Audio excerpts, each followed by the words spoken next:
Now, hello and welcome to another one of Dinky Dav's videos. Be sure to hit the subscribe button and ring the bell for notifications to stay up to date with any new content that I upload.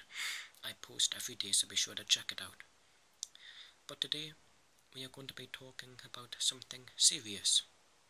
Ashley out. Now a shout out to James Leggett and Thomas Leggett, even though I despise him, for wanting me to come up with this video.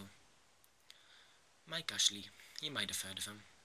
He's Newcastle United's chairman, I think. Well, I'm not really bothered on what role he has to play at the club. All I want to say is him leave. I mean, we've never been any good against him. The only trophies we've actually won under his business reign is 2 championship titles. Yes, it's still a domestic trophy, but not a big one. I mean, if we could even push to get into Europe, that would be amazing.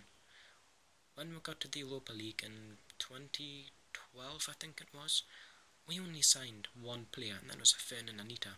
Yes, he might have come from a Dutch team that had European experience the season before, but if you think about it, an extra 20 games if you get into Europe, and considering if you do well in all of the cup games, you actually get more game time. You're going to have to sign in more players. He cannot be bothered to spend it on Newcastle. He just wants to spend it on himself. And I can remember, I think it was the summer transfer window, I believe, that, like this summer, Newcastle brought in players for £5 million and under.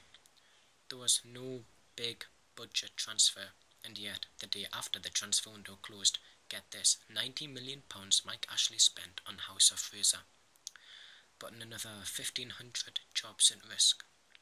Why didn't he just spend it on Newcastle and we might not even be 14th in the table, we could be in the top 10? Oh, he really does get on my nerves. I can't see how he actually puts up with the criticism. Nobody likes him. There's not one Newcastle fan that is actually a massive believer and supporter in everything he does, because all he does is just absolute crap. If you think about it, does he do anything for Newcastle? No, he doesn't. Does he do anything for himself? Yes, spends the money on himself, putting jobs at risk all around the world. Yet, he cannot really care about his football team that he's the chairman of, can he? No. Oh, he just really gets on my nerves, I have to admit. Let's hope this message gets all around the world and Mike Ashley can just leave as the chairman, because I would love to see that happen. And also put comments in the comment section below, and I will respond to every comment. Okay. Thank you as always for watching, really appreciate it. This has been Ashley out. Goodbye.